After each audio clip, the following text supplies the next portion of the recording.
Start in all fours.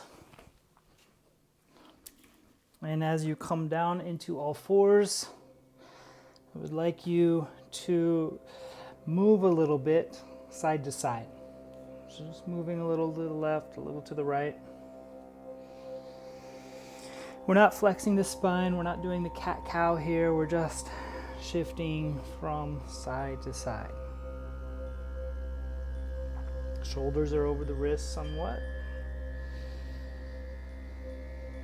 Take a few deep breaths and then change the direction forward and back.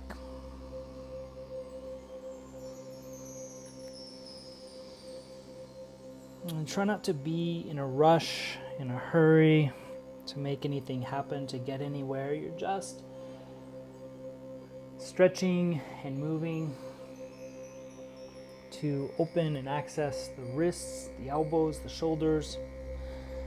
But the hips are also getting a little touch. The ankles are also getting a little touch. Okay, come to neutral. Now we'll add that familiar cat-cow. And I'd like you to try to segment your spine consciously. So you're moving and flexing the spine on purpose and trying not to just do it from your hinge point, the spot in your back that moves the easiest, but try to use these movements or motions to access and open the entire back, not just the easy parts.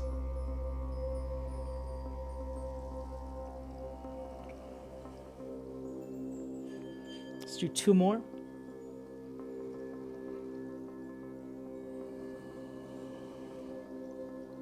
And find that neutral spine. Tuck your toes under, sit back on your heels, kind of stretch and open the toes. But while you do that, take your right arm overhead, drop it down behind your back. Take your left arm and grab that right elbow and just give it a little stretch.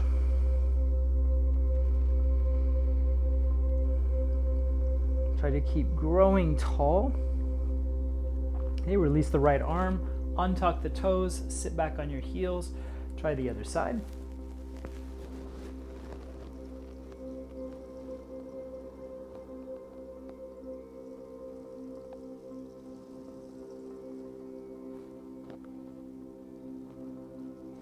Release the top arm and shift back to all fours. If you need to roll out your ankles, roll out your ankles. From all fours, step your right leg back, tuck the toes under, start to push down with the right foot. As you push down with the right foot, draw or drag the right foot towards your hands, but also draw and drag your hands towards your right foot. So there's a squeezing motion to center. Try to avoid the hinge or flaring of your ribs. So really keep the navel, the belly button drawn in, collarbones broad. Take one more breath and then switch it out. Left leg back, tuck the toes, push down to begin with. As you push down, then add the pull. Then add that drawing together.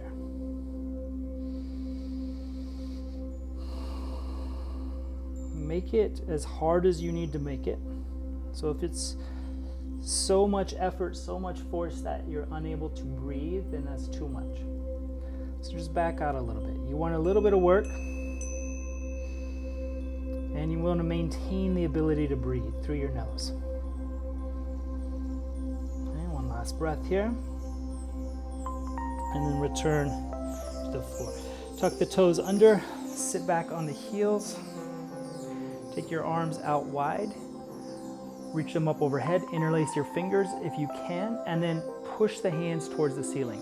If you're unable to do this, that's okay. Just do the best you can, your best possible. And then lean to the right, lean forward, making a little circle, lean to the left, and lean back. Let's do that 3 times. Okay, last one on the right side. When you get back to center, neutral, unlace your hands, let them come down, and then reach them back up. If you need to untuck your toes, sit on your heels here, fine. Interlace your fingers now, opposite pinky forward, press up the palms, and then we're gonna circle back the other way 3 times.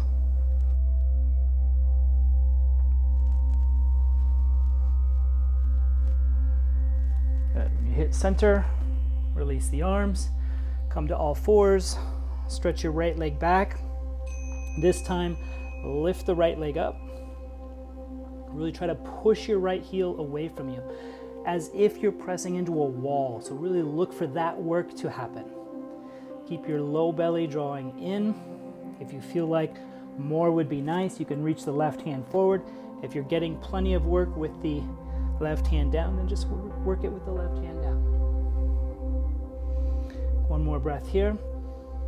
Release the right leg down. Left leg back.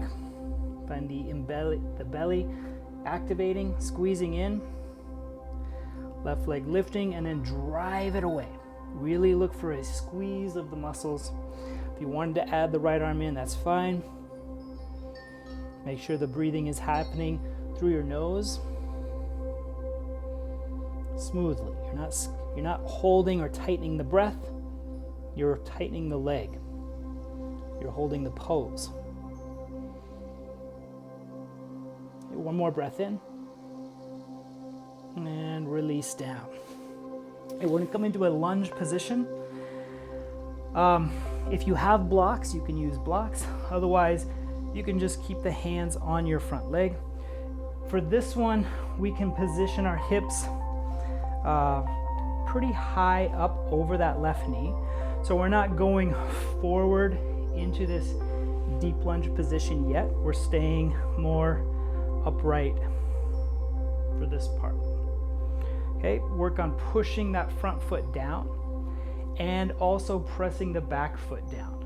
So you're pressing the top of the back foot to the floor, you're pressing the bottom of the right foot to the floor, and now we're going to squeeze these 2 points together. Not forcefully, but firmly.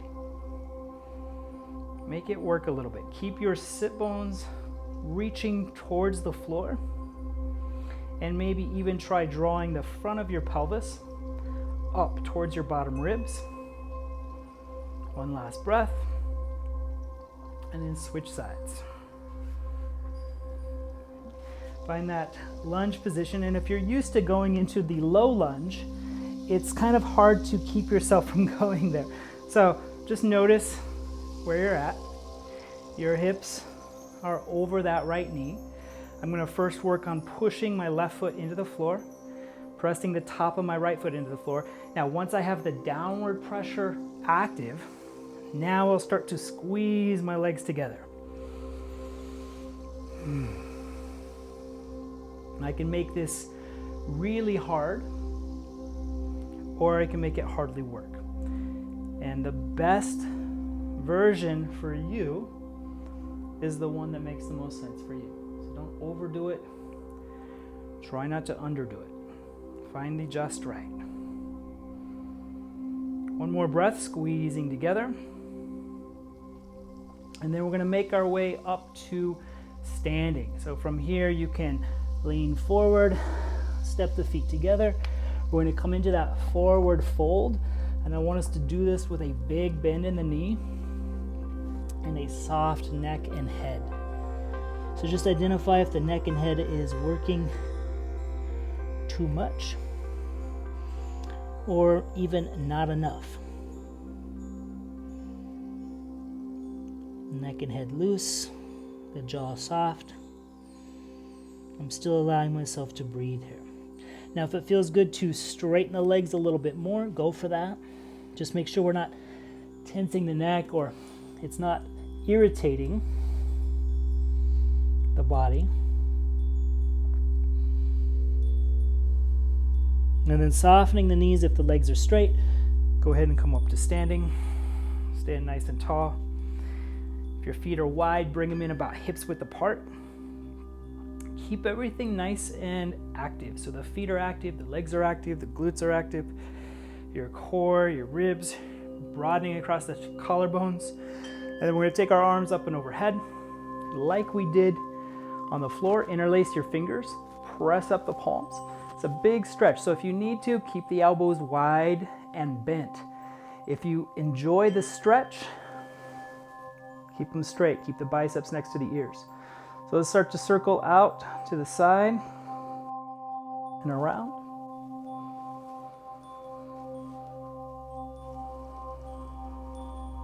And then switch directions.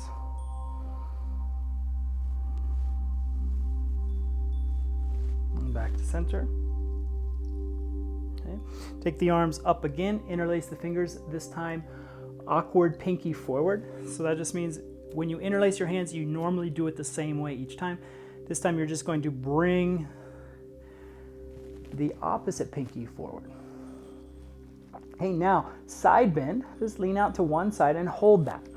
Try to keep pressing through the hands. Try to keep this big stretch happening all the way down to the feet. So make sure the legs are working. Come back to center. Big stretch to the other side, just the side bend. You can take it all the way over if you need to, or it could barely be a bend. It doesn't matter. If you feel it, it's working. If you feel it, it's happening. Come back to center. Release the arms. And then just do some gentle neck rolls.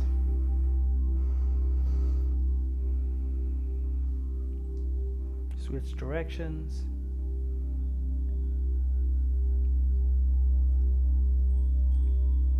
Come back to center.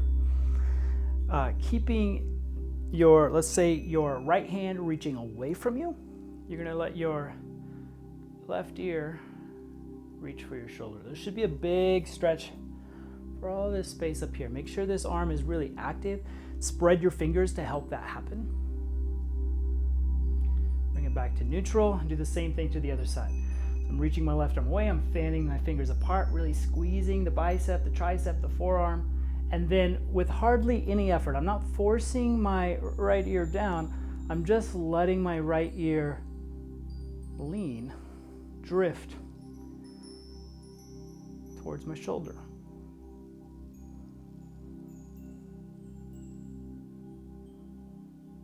Let's come back to center, chin to chest, chin to sky, chin to chest, chin to sky. Okay, neutral spine. I'm going to step back into that lunge position. Let's keep our left leg forward, and this time a little differently, we're going to scoot our right leg back so that we are in this deep low lunge. You can keep your hands up here on your knee, or if it felt good, bring your blocks in. This time I'm letting my hips drive towards the floor and towards the front of my mat. So moving them forward. I want to find a balance of effort and ease. So it's not all ease and it's not all effort. It's some beautiful mix of the two. Slow and easy, go ahead and switch legs. However you want to do that, you can do that. Remember this one where you can start up high, or if you have blocks. And if you don't have blocks, just use some props that are handy. Water bottle, even a couple of big books would work.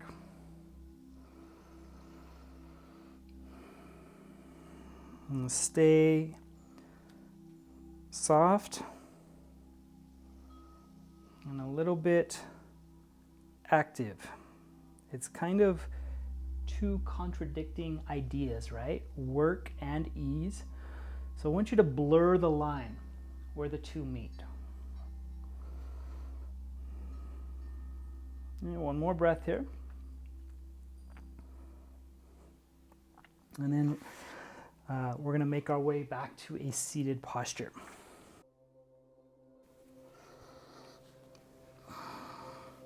So depending on your flexibility or lack thereof, it may be helpful to sit up on a block or a blanket or some other prop.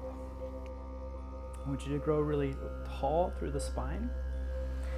And just for a few moments here, we're just solely going to focus on our breathing.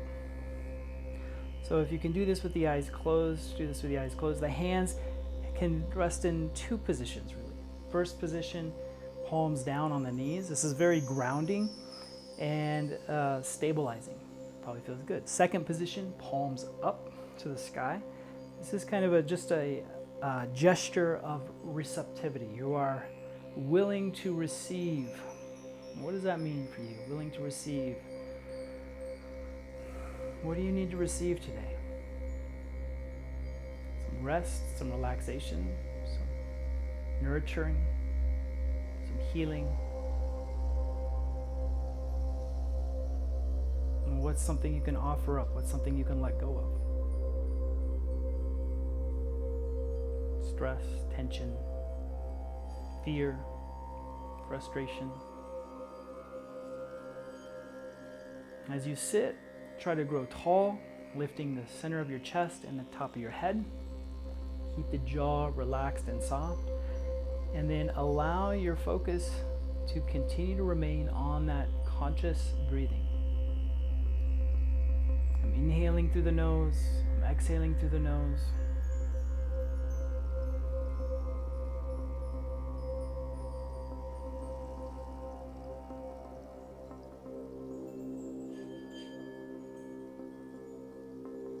If I notice parts of me that are resisting, I just want to check in. I want to observe that part of me.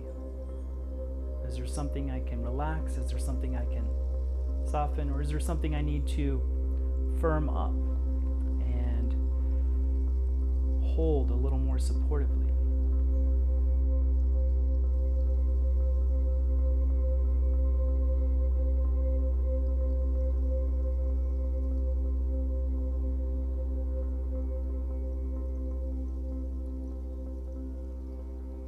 Without losing your really nice, tall posture, see if you can let go of something else, something that doesn't need to be working here,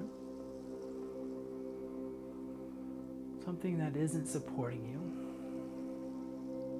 And let this idea go further than just your physical structure and just your tissue, your bones, your muscles.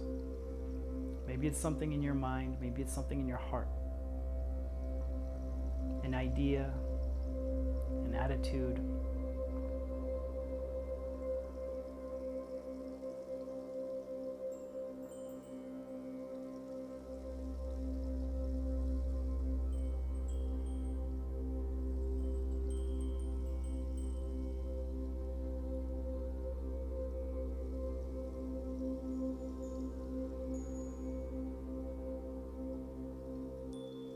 Can you feel the breath?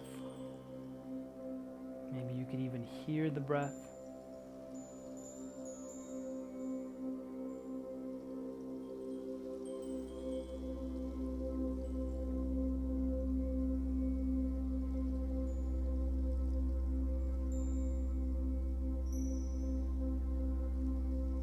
Nice and easy, just let the eyes come open.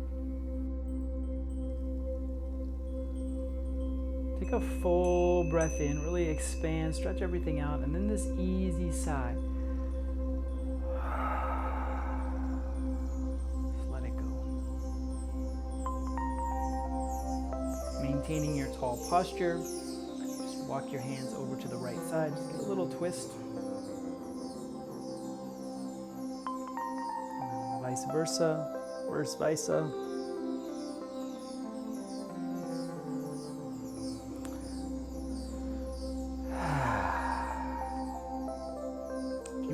Back and take a little bit of rest in Shavasana. If you want to continue on into meditation or get up and move about throughout your day or evening, wherever you're at, the options are limitless. So thank you.